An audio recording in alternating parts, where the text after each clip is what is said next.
Well, these days when you talk to Michelle Phillips, I think California Dreamin' is one topic, but how about travel first? Several things are taking you on the road beyond California horizons. Let's run down the list of the things that are keeping you active, starting with a book. Starting with California Dreamin', The True Story of the Mamas and the Papas. American Anthem, a film that is being released June 27th, starring Mitch Gaylord, Janet Jones, and myself. You were near the Grand Canyon on that one, weren't you? Yes, I was in Flagstaff. And then I went back to Phoenix and watched them shooting the gymnastics because the film is about gymnastics, and I thought I should see that part of it. You bet. Now, for both book and film, the miles logged must be awesome. You were talking about being a favorite of the frequent flyer program. I'm going to make them pay. Yes. Where have you not been in your career? That's a good question. I have not been to the Galapagos. You have learned to pronounce it, though.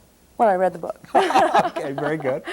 I've not been to India, and I've not been to Ireland, but there are lots of places that I could go. And as glamorous as all of that sounds, share with us, if you would, maybe one moment, one time when you got to the hotel room and said, enough, no more of this, I'm tired of traveling. That ever happen? No. No? I can't think of because you've been on the when I road was since you were a kid. Yeah, I guess if you get used to it at an early age, it comes very easily to you. For instance, instead of going home this weekend, I went to Aspen because I didn't think going all the way back to Los Angeles was silly. And Sure. I'm flying my kids all into New York, and then we're flying down to the Caribbean for a 3-week vacation. And then I'm just going to stay on the road the rest of my life. Is it because you're restless, do you think? It's because I like new places, and I like adventure, and I like to be a part of something adventurous. That's the spirit that really got you involved with John Phillips and the New Got Journeyman. me in trouble with the first time. It's a spirit that really you shared with a lot of people in those days, didn't you? Take us back to a time maybe when you were heading for the coast. A lot of things hadn't happened yet, but maybe you wished, you yearned. What were you dreaming for in those days? Well, of course, I was from California, and I had gone to New York with John Phillips, and I really, really wanted to go home. I wanted to go back to California. As a matter of fact, one very cold winter's night, we wrote a song called California Dreamin', because that's what Michelle was really dreaming about anyway, and it was just that notion of being someplace warm and friendly and tropical. Isn't that funny? Mel Torme's Christmas song is written in July, and California Dreamin' is written in another season, too. Yeah. Well, I think it was that season that inspired the longing for California, too. What is the truth about the Mamas and the Papas that you think has yet to be revealed that you needed to write about? Any misconceptions you were aware of? I think the public has a few misconceptions. Cass did not choke on a ham sandwich. I would like to get that straight. I am not Mackenzie Phillips's mother. That's another good one. I think that no one was aware of the inner dynamics in the group and the problems that we shared within the group. And about maybe the controversy of being Mama Michelle or Mama Phillips. What was that all about? Well, I never got stuck with that, but Cass did, and she hated it. You know, it doesn't seem possible right now that she could have hated that, but she did. Yeah. And as a matter of fact, her first special away from the group was called Don't Call Me Mama Anymore. She really, but see, people wanted to call her Mama. No one ever called me Mama Michelle. But didn't somebody try and put that tag to you? Or no, they tried to take it away from me. They tried in a contract, a Mamas and Papas contract. Dunhill Records tried to actually take the right of using the name Mama away from me while leaving the three of the others the right to use it.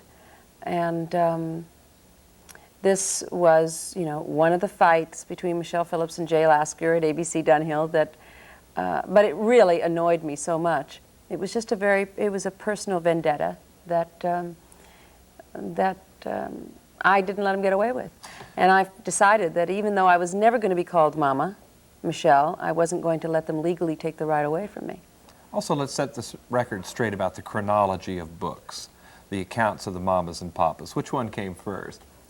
California Dreamin' came first, and then John,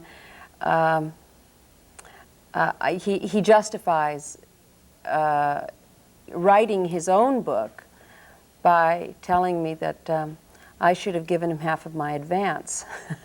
So I was going to ask for your reaction, but I've just gotten it, I think.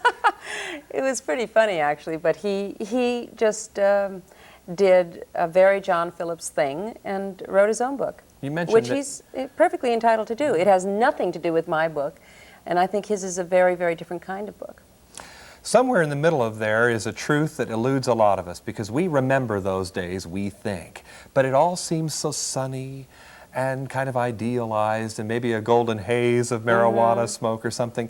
Pretty hard-edged at times, though. I mean, I trust you don't want to find it idealized too much. That can be dangerous. I remember the group, for me, there were a lot of problems. For me, there was my relationship with Denny Doherty, who was our tenor, and my romantic involvement with him that was, well, to put mildly put a strain on my marriage to John Phillips. And you admit... And it also put a big strain on my friendship with Cass. And you admit an inclination to become involved with the bright men that surrounded you anyway. Yeah, well, there were some beautiful, bright, intellectual and spirited men in my life. And when John and I were living together and then living with them in close quarters, it was not surprising that it sometimes got me into trouble. Another aspect of that time that I fear is being glossed over now is the Vietnam veteran. Now we're talking about openly embracing him back. Well, isn't that nice after all these years that society is going to be so generous? At the time, it was pretty rough, wasn't it? Any comments on the reality then and the softened version now? Well, the Vietnam conflict. The Vietnam soldier did not have the real support of his countrymen when he went. He had the support of the government that made him go. And very few Vietnam soldiers knew what was happening in Southeast Asia. They didn't understand that what we were doing was illegal and wrong, and that they didn't understand why people were protesting the war in Vietnam. I think that we're possibly getting ourselves into the same situation again in Central America. And until it's our brothers or our husbands or our boyfriends or sons that are in the now it's just the National Guard that are being sent to Central America. But pretty soon it's going to be a large number of American servicemen. And I think that's when we'll begin to really get involved. I think that's what people should really aim to do right now, is to understand the Central American issue so that it doesn't become a Vietnam that no one was prepared for. Well said. It's a bitter irony, isn't it, that issues like that could in some ways have fed such a glorious protest movement with the voice and the music, and of course to which you contributed so much. You must be very divided about how you look back at that time, full of pain and yet full of glory too. Yeah, well, yes. And for me personally, I don't look back on the Mamas and Papas experience as the happiest time of my life, although I do look back on it as one of the most constructive periods of my life. And I learned a lot during that period. I learned how to sing. I mean, I was just basically a model, and I had no musical background at all. So I learned how to sing, I learned how to write songs, I learned how to play guitar. So for me, it was a very enriching experience, that period, although there was a lot of heartache. Yes, and unlike some, you survived. The drug thing doesn't have you by the tail anymore. Well, I was never really involved in drugs. I took... was it more of an experiment, do you think? We experimented with psychedelic drugs, but we didn't take... Well, that is psychedelics, that's what I mean. And, we all took uppers that were prescribed to us by our doctors. We weren't into illegal drugs in the same way that we think of it now. You know, when kids on the street can go buy illegal drugs. Although I take that back, we were smoking pot, and that was always illegal. But when we think of drugs, you know, we think of harder drugs, and I really didn't experience the kind of drug backlash that John did, because John was really into it. I mean, if he took psychedelics, he took them all week long.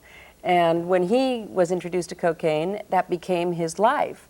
And that wasn't my, it had nothing to do with me or even with the rest of the group. You know, John tells his story in his book as if, you know, everyone was doing the amounts of drugs that he was doing. When he says, we all, I think it's very, very misleading. I'm with somebody who not only celebrated California Dreamin', but survived it. I think those two terms can go together sometimes. Michelle Phillips, and I'm John Tibbetts for KCTV5.